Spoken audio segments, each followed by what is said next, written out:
All right, welcome back, Gulf Coast. Welcome back, sea to shining sea. You're listening to Freedom Friday. We still have more good radio left, and Brandon Big B is in the house, my co-host, and he is the commentator for this segment. So, Brandon, when we went to break, we were going to break some news. The mainstream media has now been forced to admit something very astounding about ISIS and the United States' role in it. You take it and go away.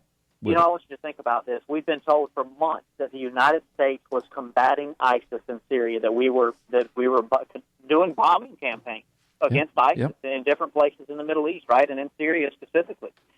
Since Russia has come in and has truly started fighting ISIS in the Middle East, and hear me, I don't think that Russia's the savior of the world or all good. That's a double-edged sword. That's a whole show for another day. Bottom line is this. I'm standing in a motel lobby checking in this week in Austin, Texas, and CNN is running this headline and this report. Russian forces are bombing U.S.-backed rebels in Syria. Mm-hmm. Now, what's the admission?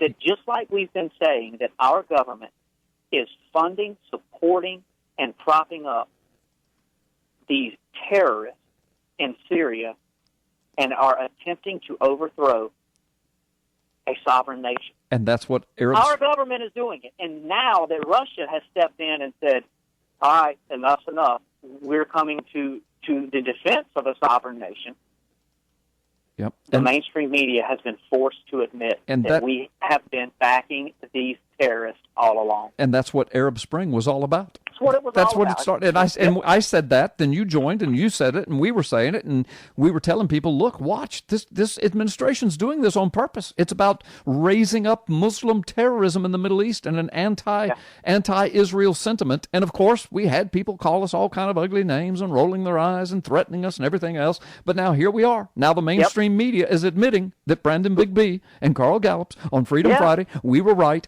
all along. All along. Again. This Russia thing is a double-edged sword because look at headlines from today out of Drudge Report. China is, quote, preparing to team up with Russia. Yeah, I saw that. That, my friends, is straight out of the Bible on the Euphrates River, of all places. Yeah. And you know, last Friday we speculated, how could all of this turn against Israel? We're seeing the coalition of nations, but how are they? Because they're not as a whole screaming for the annihilation of Israel right now. Right. Basically, that's just Iran and some other, terrorist organizations. But Russia and China and those other nations are not doing that. Right. And I said, what if Israel goes preemptive and says, hey, this Iran thing is out of control and they start bombing Iran? Well, then we're full on watching this happen. While I was on the air talking about that, Russian and Israeli jets almost got into a firefight over Syria. Right. I saw that. While I was on the air talking about it. Yeah.